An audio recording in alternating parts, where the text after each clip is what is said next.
2, 1. Into the Nexus is a production of amove.tv. Bookmark Amove TV for other great video games and esports podcasts. Into the Nexus is sponsored by listeners like you via patreon.com/ITN.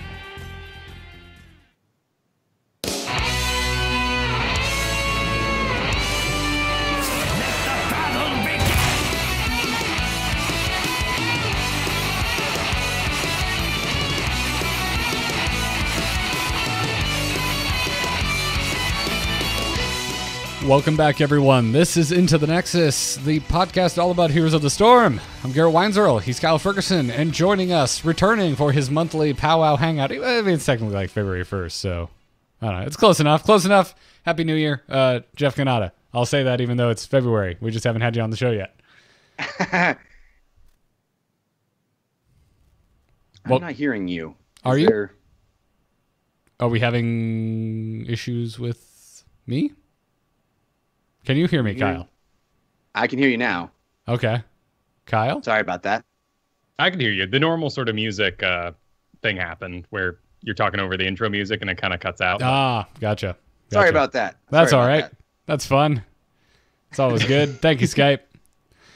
So yeah, new show, off to a great start.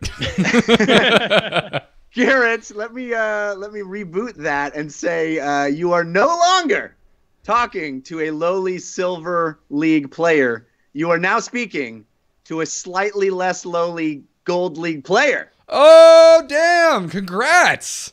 Literally 5 minutes ago. Wait, I think I might actually have something for that. Wait, Jeff, you're saying you hit gold? I hit gold. Thank you, Pee Wee Herman. Huzzah! Dude, that's fantastic. Congratulations. I appreciate it. It happened during one of my Kyle Fergusson coaching sessions that literally ended 5 minutes before we started recording this episode.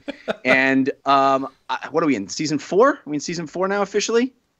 Season 1, 2018. Yeah. Okay. Well, but is it like the 4th? I don't know. Whatever it is. Since seasons were introduced, my one goal was to get to gold. I have been to Silver 1 several times, but never made it over the hump.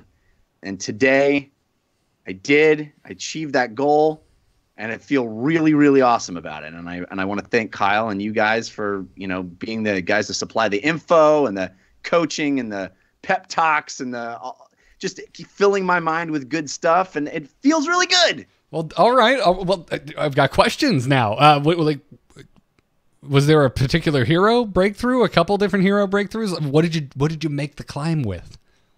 It was all Malthael all the time. Oh, basically. okay. Which I guess I'm right under the wire, and I'm sure we're going to get to that. But I guess because Malthael is getting some changes. So yeah, he is. Yeah, he is. But I went. I should have had it up here. I think I went 29-6 with Malthael. And I had like an 82.9% win rate with Malthael over this period. I had a 16-game winning streak where I basically only played Malthael. And I started this season at Silver 4. That's where I placed. And then I proceeded to drop to Silver 5. So I climbed from Silver 5 to Gold 5 in the course of, what, a month, Kyle? I think it was about a month, a little less. Yeah, it was about 3 months ago that we sat down and said, who's your dive assassin? Who are you getting in the faces of silvers and making them freak out with? And we tried a couple. We went on a Kerrigan. We tried Greymane, but eventually we settled on one you had a passion for, Malthael. Yeah. And you kicked its butt. It's all about it, dude. So awesome. Kyle really helped me out in so many ways in putting my mind into what it takes to be a dive assassin like that, how I should think about engages. Of course, all that's going to change with the way Malthael's changing, but still, I think the general principles apply, and it just all clicked. And I think it was a convergence of the meta being in the right place and me being in the right place, and I went on a tear, and I feel so awesome. I don't know if I'll ever play Hero League again. I did it. I achieved my goal.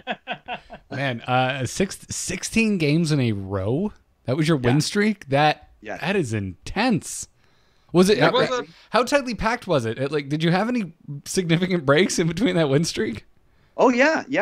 I in fact, it's funny, when I started winning a lot, I played the game way less because I was spooked that I was gonna break the win streak somehow. I was gonna, when I'm losing, it's like, okay, one more game, and maybe that's a lesson in and of itself, to be honest. But yeah, I would play one game and I'd win and I'd take a break and then I'd come back a couple hours later and play one game, or I'd come back the next day and play a couple of games. And so I was actually playing heroes a lot less frequently than I used to, but I just feel like I was way more focused. And Kyle has really been educating me on how to communicate well with my team and communicate in all sorts of ways, not just in the chat, but with how I move and how I ping and how I engage in fights as a way of communication as well. So I don't know. I think all of it came together, and it was the right place, right time. But also, I think my skill has legitimately improved. That's awesome to hear. That's great. I mean, all right. So, I mean, let's just keep it up, man. I mean, just keep climbing a rank per month, and before you know it, we're just gonna have to, I don't know, get someone else on to report on the lower ranks. Yeah, that's all. Just a rank per month. That's all we. That's all I have to do. I've been staring at that gold logo. I mean, I left it up on the screen, and I've just been. It's really feels good. I know you shouldn't put a lot of value in that stuff. You got to let it roll off your back, but I'm kind of reveling in this moment. It's a big deal for me. Yeah. Yeah, you set a goal and you achieved it with darn hard work during an ever-flowing meta. And, I mean, much like a bodybuilder, you're up on stage right now, you're all cut, and the muscles are out there, and you haven't drinking water in 5 days. It's okay to take a break. Like, take a couple days, drink some water, have some fatty foods, play some other games, and come back, once that's settled, because this goals should be celebrated. And if you let them pass by, then you're just grinding. Yeah. Yeah, I think it's the time for me to jump into quick match, play some other heroes, have some fun. Maybe there's a new hero coming soon that I can get excited about, and just kind of relax and enjoy it now. And really, but I honestly do think a lot of it has to do with this show and you guys, and I appreciate it. Well, that's awesome, man. And I mean, this is completely unplanned. This is an off the cuff conversation because you just wrapped up your coaching stream and you just did gold. But I mean, out of curiosity, Kyle, sit down. You've coached enough. Jeff, it's your turn to coach. I mean, for everyone out there climbing, like anyone, climbing in bronze and silver in the early stages of gold, I mean, is there any one thing that you really remember as a breakthrough of learning, or a tip you would like to share? I mean, there's a lot of really specific stuff, which is, I think, what Kyle is so good at communicating, is very specific, usable techniques. But I think kind of what I talked about before, one of the biggest takeaways in a general sense was how you communicate with your team in ways that aren't just typing. Typing has its place, and there are times when you need to communicate with typing, but there are all kinds of really subtle, and you guys talk about on the show all the time, these subtle psychological communications that you're making with your team that say, let's keep pushing forward, or let's pull back, and doing that with big, determined movements, a very clear communication. You guys talk all the time about heroes that actually have abilities that are really big and bombastic, and those make a big, Malthael has one of those. You jump in the middle of the fight, you pop Tormented Souls, everybody knows. And I think that was very useful. And, when to ping a camp and how to communicate to your team to do the next fun thing on the map. All of those lessons, I think, really added up to be very, very helpful. There was a great point in today's games where you were holding the reins on 4 horses on Dragonshire. They all wanted to cross the bridge. And we were fighting Lava Wave Ragnaros, ETC, Horrify Gul'dan. And they wanted to cross that darn bridge. And thank goodness a Merc camp came up. And he's like, oh, and pings it. And the whole team's like, oh, okay, all right, we won't cross. But it was horrifying. Yeah. Yeah. And that's what it takes is, as Kyle always says, give them something else fun to do, because right then the most fun things seem to be chasing the team across that bridge. Oh man, I think if we had to rename Into the Nexus, by the way, Kyle, I think it would be Bridge Bloodlust. It works. It's the killer of men. That and level 14. Level 14? Level 14 is a bit of can always be a bit of a tackle particularly in the lower leagues. And, this would be kind of what Jeff's next steps might be to take advantage of those situations, or actually what someone out there in silver might be looking to improve with. And one of the real things of why Jeff has just been able to tear it through with Malthael is nobody counters him. Nobody puts him in a gorge. Nobody puts him in a web blast. And if they do put him in there, it's late, it's panicked, and it ends up not being all that good. So he's really focused on farming up those towers, winning that lane, and then getting that early lead with a good team fight where simply nobody can stop him. And then taking advantage of those level leads a lot and completely changing the play to what I would in the show call stupid levels of just planting your face into the enemy because you're 3 levels up and it don't matter no more. Nice. Oh, well, that's awesome. Congrats again, Jeff, man. Thank you. I'm glad that we're coming into this episode immediately following that. So, well, I have to admit, I stopped playing. I was like right on the cusp, and I said to myself, you know what? Kyle and I are going to do our stream. We had to change the day. We usually do it on Wednesdays, but I had to change the day because of some scheduling thing for me. And I thought, well, if we do it right before Into the Nexus, it would be the coolest story if I leveled up to gold right beforehand. But then I got really nervous. I was telling Kyle as we were streaming, my hands were all sweaty. And I was like, because it's going to ruin the story if I'm like, well, I won one and we got to the promo match and then I lost. And then we started the show. but it worked out and it was really fun. So your palms were sweaty, huh? Oh, yeah. Yeah. Was it vomit on your sleeve already? Was it mom's spaghetti? Yeah, it was all that stuff. I had one shot. And I did not want to let it go. Nice. Now go watch 8 Mile or what was it, a Buick commercial, I think.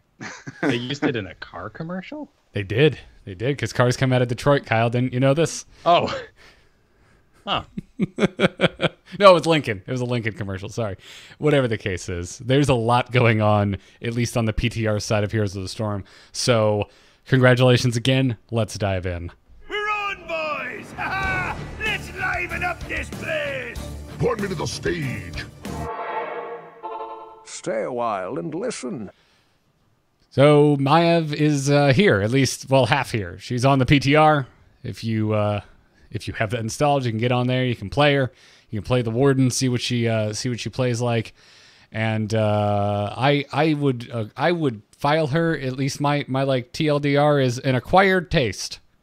Interesting. It took me a few games to figure out what I should be doing with Maiev, and a chat with you, Kyle. Actually, when you're like, no, just abuse the trait. Just the trait's on an 8-second cooldown. Look at the opposing team. What ability of theirs do you just want to ignore every 8 seconds? That's what your trait's for. And the second you told me that, I was like, oh crap, I like Maiev now. But now I'm too interested to know because I immediately countered you because I 180'd. I'm a huge fan. Oh my goodness. I didn't think that Maiev Shadow Song, a kind of side character, I thought it was really cool. She got a Shadow Orb, right? You collected it by finding it all over the map in Warcraft 3. That was neat. You got to keep that from mission to mission. But other than that, when did her face curtains close? She's so mad all the time. I just don't. I wasn't into the fantasy. But getting to play her and seeing all that she is capable of countering, which is everything that has movement, I'm instantly in love. She's very cool, like Valera was, like a lot of our cool characters can be, and I don't expect to be able to play her for a long time. So why did you hate her? Just what was your initial gut reaction? My initial gut reaction was I don't have a better word to use than I was triggered by her level 1 talent. I'm not pronouncing this correct. I'm sure Nisha's Memento. Who made this talent? What? This is the team that's constantly making changes to talents in this game, and then in the dev comments below saying, we've made changes to promote talent diversity. And then they go and make a cool talent that makes your basic attacks bounce, and instead of putting it on a cooldown that makes any sense at all, you have to recharge it by hitting 2 heroes with Fan of Knives. And I don't know if you've used this ability. It's stupid. Fan of Knives is stupid. It's an actual crescent. It's not a damn fan. And it's really hard to hit 2 heroes at the same time. Sorry, I hate this talent. And I hate every talent along her talent tree like this. And I'm looking at it, and all I walked away from was, Yeah, no wonder there's no... The Worgen form does its job. You don't have to enhance it. Yeah. Yeah, it's strange from a lore aspect too, right? It seems... I feel like he should be in Worgen form more. But... he's not, and it's working. It's all right. Tyrael. Tyrael with Salvation and Stalwart Armor changes. Armor being reduced on Stalwart Armor. The healing on Shield Destruction on Salvation was increased. What do you think of that, Kyle? I know you were peeking at the Tyrael again. Yeah. He doesn't have enough CC to really add to the current double tanks and diamond that I'm facing. Even Sonya is very out in that environment. Still see a lot of Tyrael just because it's passionate and it's a lot of fun and he's new. And these talents are just to rein in the every picks that are happening at the moment. Yeah. So on Greymane, we talked about how there's unlisted changes, it seems like, in the damage of Gulnay and Cocktail. Hanzo and Genji appear to have received stealth nerfs as well. Yeah, at least not fully documented. And the big one here for Hanzo is that sharpened arrowheads that is currently a -4 stacking up to 20 is now down to 2. -2 armor. So does it only stack up to 10, or do you just have to stack it twice as long to get up to -20? That's the amount of the data I have at the moment. But per application, it will be 2 instead of 4, and that's pretty big deal. Yeah, as it takes a while to grind that up. Yeah, well, and if we're in a Hero League scenario and you auto-attack something down to -4, I'm not going to break my positioning to help you out with that. But when it's 20, I'll dive that. Jeff, have you been seeing a lot of the Shimada brothers? Yes. Much more Hanzo since HGC. It's funny how much of an impact HGC has even on lower leagues. It's like a completely different roster is now showing up, and tons of Hanzo, tons of people banning Hanzo because they think they have to. I've never been worried about seeing a Hanzo on the opposite team. I think he's a high skill cap character, and I've not really seen anybody that put the fear in me because they played Hanzo. That silence is pretty intense, but I don't know. I definitely have seen a lot more of him in my league. That's for sure. That's scary. Yeah, I mean, it's I don't know how I feel about announcing this or admitting this with Jeff in the room, but even I have been playing Hanzo since HGC. Yeah, you can't beat him, join him. At a certain point, it's just like, all right, you piqued my interest, then he has an elf skin. I can pretend he's not Hanzo and he's just an elf archer. Oh, I think we need to have today, Garrett, talk to 3 weeks ago, Garrett, and have a little conversation. Oh, no. I'm hate playing him. I still hate Hanzo. I still hate the character. That's not a thing. Hate play is absolutely a thing. Every time I played Asmodan, it's hate play. So you're taking your shirt off like Hanzo and just playing him in a room and turning the lights down real low. It's hating yourself is what it is. Yeah, I like him when everyone attacks the target that I just built up my armor reduction on. But a lot of people don't. Like, there's 2 tanks in every game now. One of them needs to die. Here's one with an armor reduction. Kill him. And it doesn't happen. But when it does, it's beautiful. Genji, anyway, looking like Dragonblade had its damage reduced as well. And the level 20 duration talent was decreased per hit. And again, this is unofficial. These are things just found out through the community. All seem to be undocumented changes. So we don't have hard numbers. But God, that sharpened arrowhead change, that's big if that makes it to live. Speaking of giant changes that are making us rethink our lives, Malthael, what in God's name have they done to this hero? So in the... Like, this one guy has an 82.9% win rate. We got to stop him. Oh, get off your horse there, Jeff. Get down hey, off whoa, your horse. I was on that Uther horse of 80% for how long? Like, Jet... He gets like, 3 more shows at least. All right, fair. It's all because of Jeff. You have Jeff to thank for this. No, okay. I feel like we need to divide this into the cool column and the why. column. So in the cool column, basic attacks now cleave. They cleave in a fairly large radius, 3.25, whatever. Not good for audio. In an arc, which means your shroud gets on more targets, right? Exactly. That's the exact stated intent, and I'm sure will actually also be the outcome of them making this change. And it's an actual arc. It's not a crescent shape that makes me want to yell at people. Like shaped like a skull or something. They just start making it up. They just start making this shit up. Yeah, exactly. No, it's just shaped like two very skinny, long, trailing cowl tassels. Good. And then in the Y column, his damage is being reduced from 117 to 82. Oh, that brutal. is almost a 30% reduction in damage. Brutal. I would and you think rather just not have the cleave. You think to yourself, it's okay because we're applying our trait in the cleave. Well, the trait's down from 2% to 1.75. Oh, yeah. So, yeah, exactly. And then the healing on Soul Rip on top of all of this. So your damage is down 30%. Your Reaper's Mark damage is down from 2% to 1.75% of the enemy's max health. And then Soul Rip, your Q, the healing has been reduced by 18%. Yeah, this is not a small nerf. This is a big nerf. But Death Shroud's width has been increased decently. So when we think about it like that, we now have a cleave and Death Shroud is wider. Death Shroud can be for engaging in team fights, and now our cleave can be for lane clear. No longer do you have to babysit 1. Okay, that's nice. 2. Okay, that's nice. 3. Oh, back to 1. And that's how you clear a lane. You can really just go 1 on the middle frontline guy, 1 on the middle backline guy, and you're set. And you can now heal off that entire lane without ever casting your Death Shroud. And then when the team tries to come from the bottom, you have a Death Shroud to shoot across them as you run away. This game is about killing single heroes, Kyle. And Malthael has been used as a laner for quite a bit of time now, and that is a big blow to his 1v1 capability. Yeah, it's like...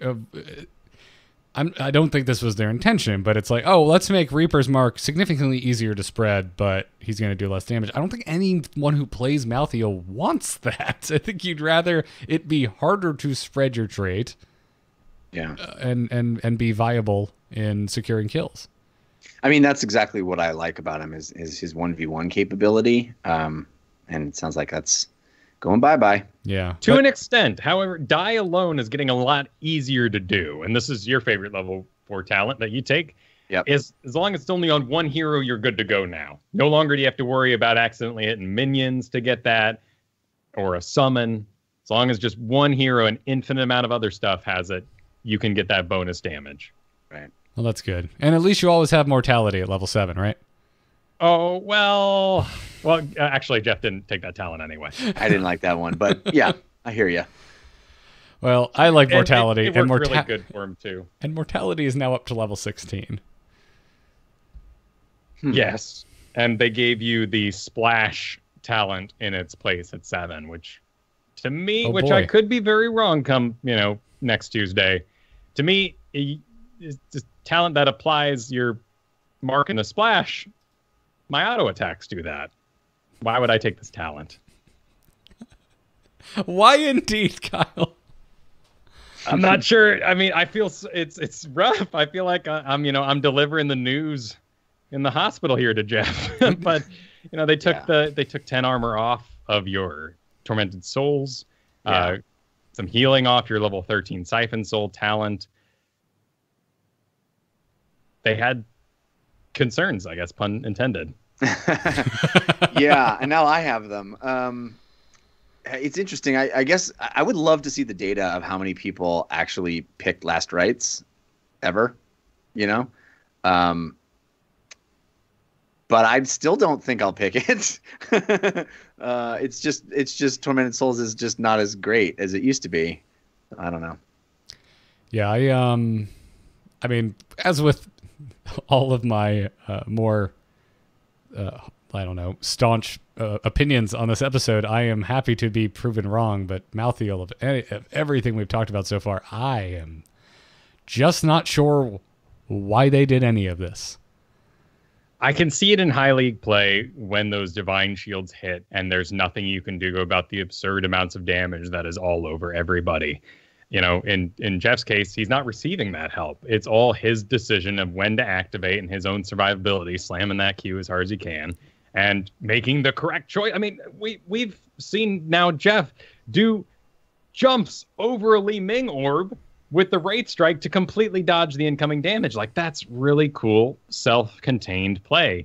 And if it is a counterplay option that we need to build in, perhaps, but we still have Greymane and Vala. Maybe we don't have Greymane. Maybe there's still only Vala. Do we really have Vala? I'm not sure, but I don't think there's a problem with having more general heroes outside of the niche. Yeah. There were a bunch of other Malthael changes as well. We're not going to get into them all here, but those are the kind of the major highlights. As always, definitely go read the notes in full.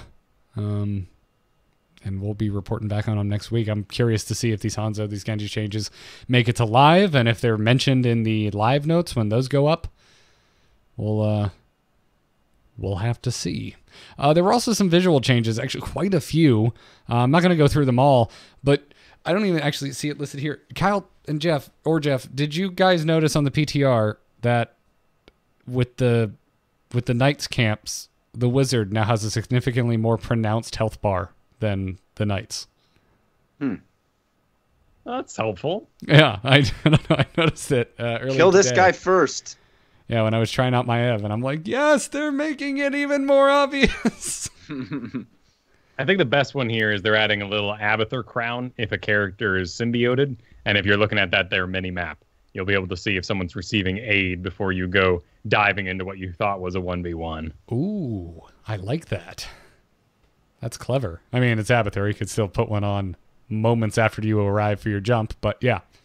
Well, and even getting a read on how busy Abathur is. Is he good? What's his 10 impact going to be like? Those will be helpful reads, and I'm spending 90% of my games, the ones I win, looking at the mini-map. It is a very gank-heavy meta right now with the 2 tanks and all that CC, and let's add a sparkle to it or something more to look at, because that is where I'm spending 90% of my time. I mean, I'll be honest, that, if there's one secret weapon that I really have when Kyle is coaching me live, is that he can look at my mini map for me and be like, "There's people coming, run away, run away." So it would be nice. It would be nice to always have an extra set of eyes, or at least make the mini map go, "Warning, people are coming for you."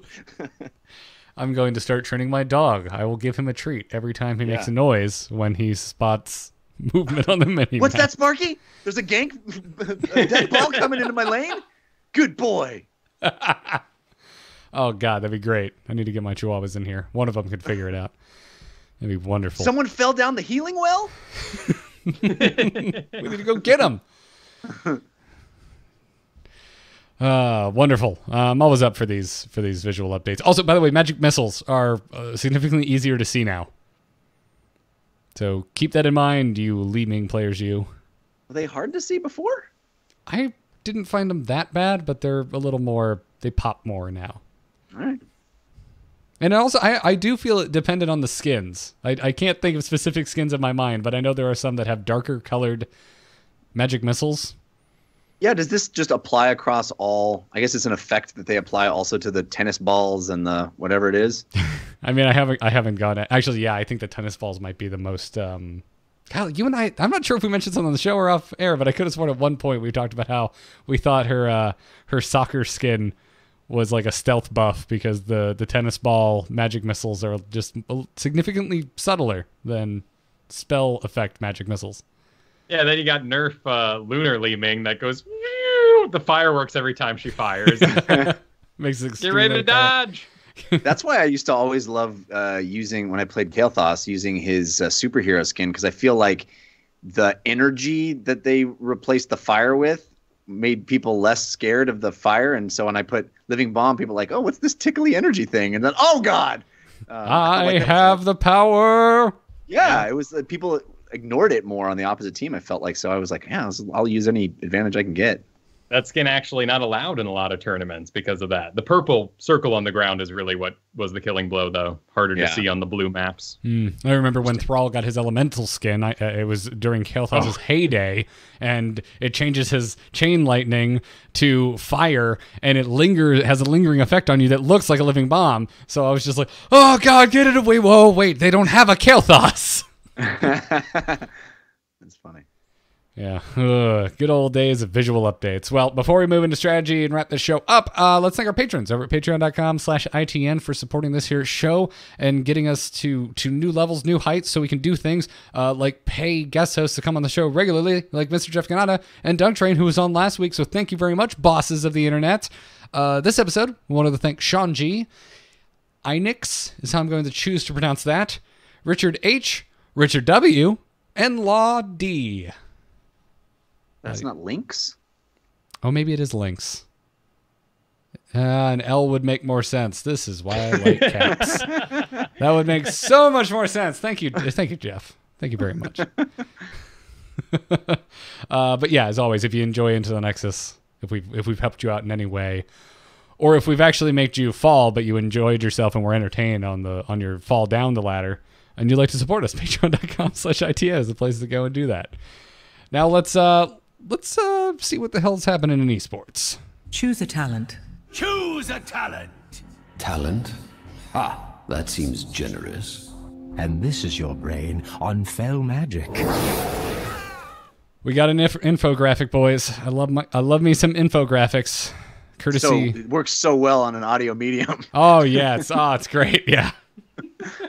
But yeah, so we got one from Jay Howe. Listeners out there, if you want, you can just go. We've got links in the show notes, or you could just go to Jay Howe Gaming on Twitter, his Twitter account. Also, send him a follow if you're not already doing so. What's wrong with you? But gave us kind of the global meta snapshot for HGC so far, and this is combined through all regions. So I'm just for the video audience, I'm going to pop it up real fast. This is what it looks like. I can't say I'm horribly surprised by anything except the tank column. Interesting. What about tanks and Tyrael leading the way has you surprised? Just that, Kyle. Just that. Also a nooberak being in here. Yeah, Nub has really found his place in both esports and home games right now. Cocoon, but mainly the amount of CC you provide while supplying great sustained damage in the late game. Yeah. It does not translate to my home games, I guess is my hang up with the nooberak. You guys, sorry, go ahead. Oh, just Tyrael's gotten really powerful. I mean, that's why we're seeing nerfs to him right now. Yeah, I can see that. But I mean, other than that, I mean, I guess maybe we could say, holy crap, Mage is coming back. But I think we already kind of knew that once Double Warrior reared its head back onto the scene, the burst was gonna follow. And it doesn't seem logical because you go tanks. You don't put your spells into tanks. Put your spells into Morales. Get Morales. But it builds a frontline scenario that if you can hit 2 targets at once and basically destroy the front line, the team collapses. And that's 2 people up there doing single target damage. I'm surprised to see Tychus here, but this is coordinated play. In our own home games right now, Tychus is not doing well because he simply gets zoned out. But pros are able to work him forward. Yeah.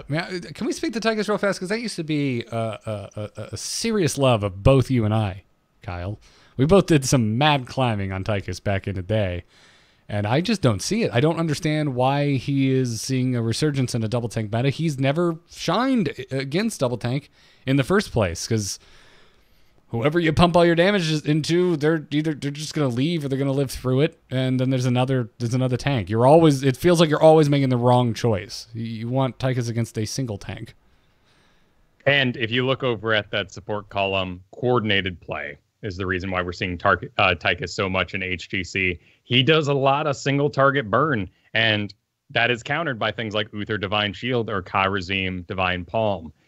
In coordinated play, particularly these 2 in the Korean meta, means that you can stop the targeting that's happening.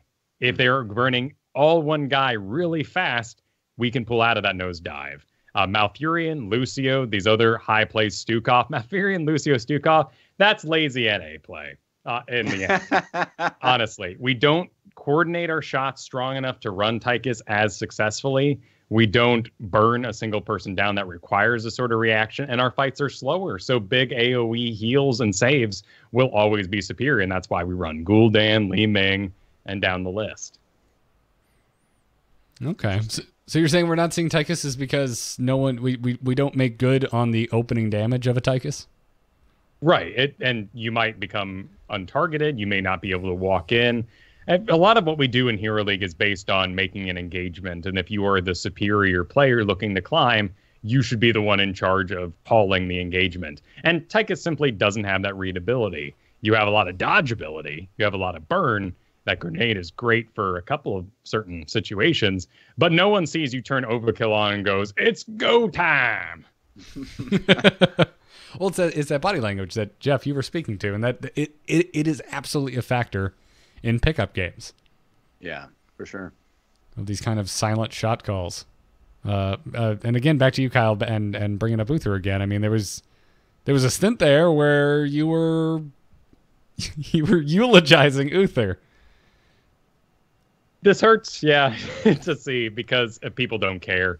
This is the Korean meta, and they have the assassins and the countered targeted damage that make him so valuable as a solo support.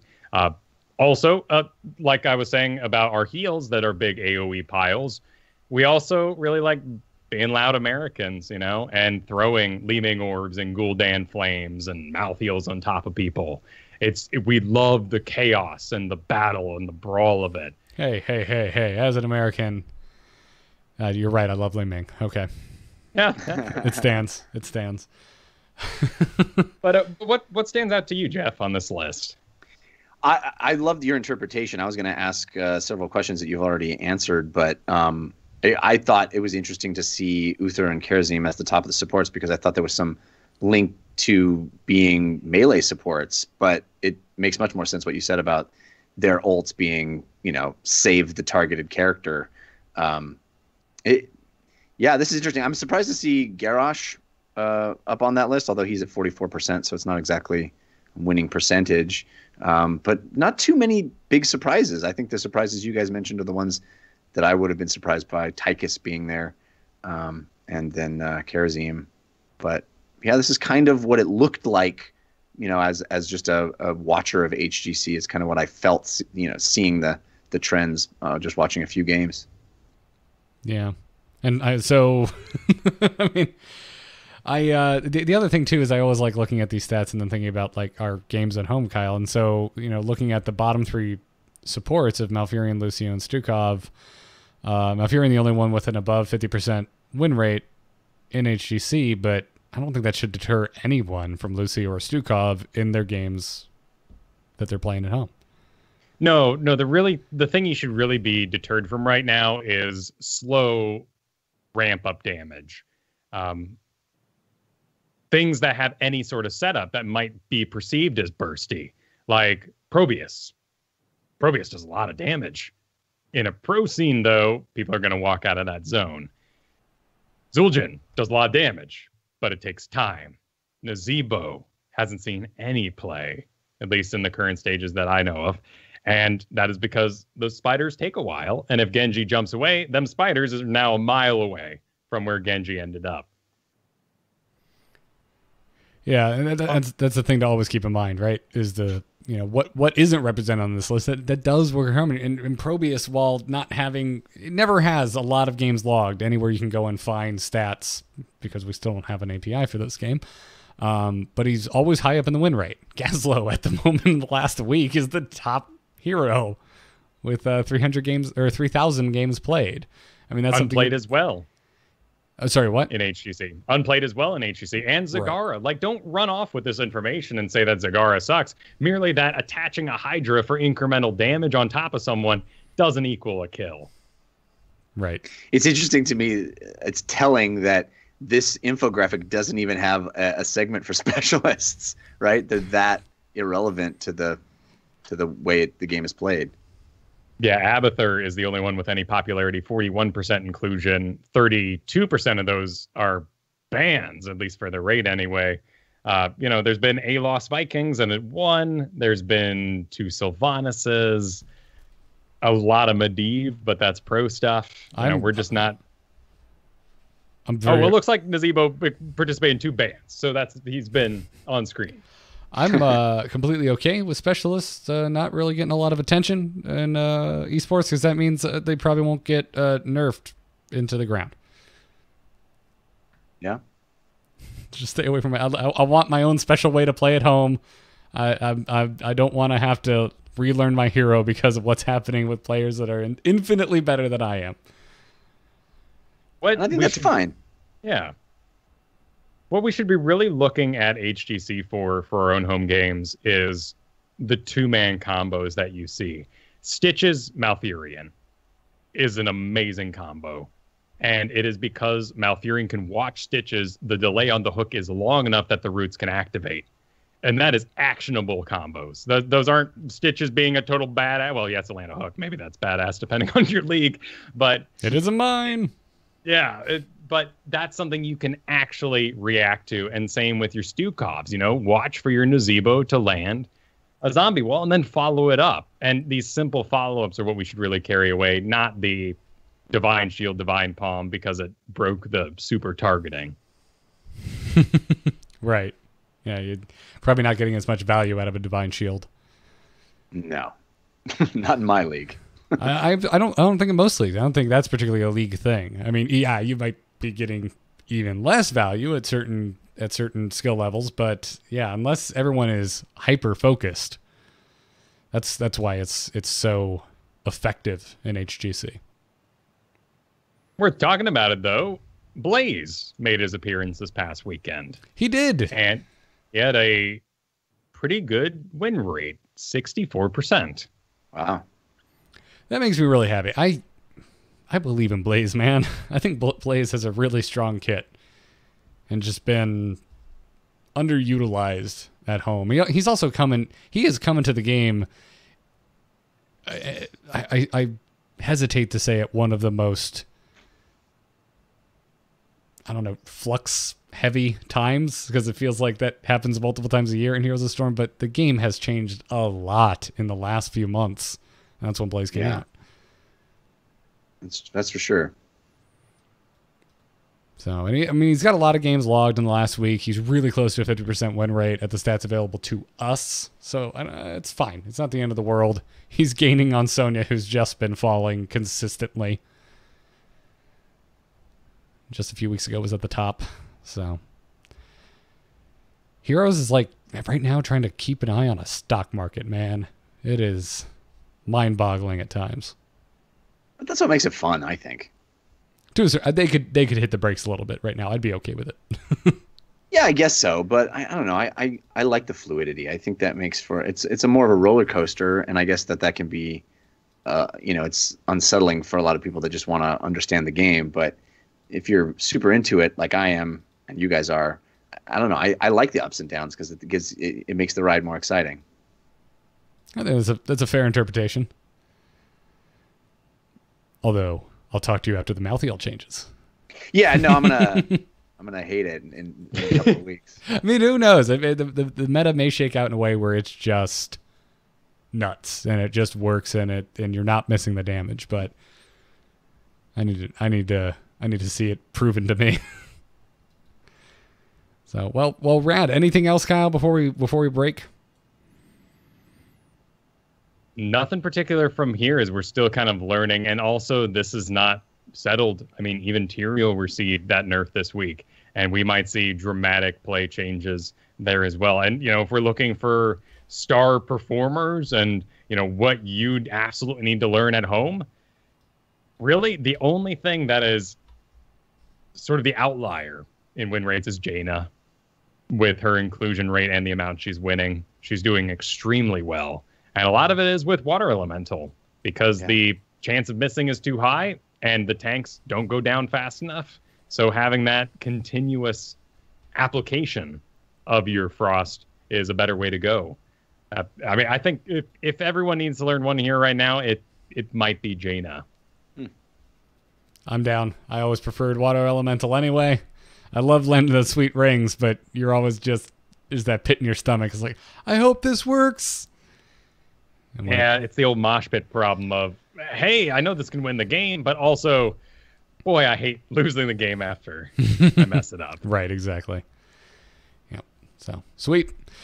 Get out there and practice your Jainas. Well, I think it's going to wrap it up for this episode of Into the Nexus. Thanks again, everyone, for listening. Thank you again to our patrons over at patreon.com/ITN, especially Declan H, Cheese Bob, and Dirk, our producers. You can get Into the Nexus t-shirts at shirts.emove.tv. And, of course, come by the live show. Join us Thursday nights at 8 p.m. Eastern, twitch.tv/amovetv. If you're a patron, you should definitely come over and join an after-show game or two. And follow the show on Twitter at ITNcast. Now, around the table before we go, Jeff Cannata is our returning guest this week. Where can everybody find you in the work you're doing around the web? Well, follow me on Twitter. I'm at Jeff Cannata, which is spelled with 2 N's and 1 T. And that's where you will find announcements of when Kyle and I will be streaming, for example. If you want to catch those coachings, they are not available as video on demand, but they're live only. But you can check my Twitter feed or Kyle's Twitter feed, and we'll announce those times. I also have a daily video game show called Newest, Latest, Best that keeps you up to date on all the stuff going around in all video games. You can find that anywhere you get podcasts or at anchor.fm/NLB. And I have a weekly video game show, long-form video game show called DLC that you can find at 5by5.tv/DLC. Awesome. Everyone go check that out. Kyle and I have both guested on DLC. Indeed. Kyle, how about yourself, man? Well, of course, you should check out the Jeff Cannata training episodes. And by the way, it is, it's tough that there are no VODs of that. It is a new service, but certainly check it out. It's awesome that we can coach in real time while he plays Hero League and I'm there with him on his shoulder. But if you have other questions, basically what I teach Jeff is not exclusive. It is not only for him. I'm sorry to say this, but these are fundamentals. And you guys should swing by my Tuesday and Wednesday streams where I do Hero League live over at twitch.tv/Kyle Fergusson. If you have any questions about how you're playing this game, looking for a new hero, I have coached every league. And, well, we'll just throw it out there. If you're bronze, you should play Brightwing and Dahaga. Get XP and win. There's a lot of cool tricks you can use to climb very fast. But they're going to take as much work as this man put in. He put in 3 months of darn hard work and learning every interaction in this video game that there is to have with the enemy heroes. It's really a testament of that hard work, and you should check it out.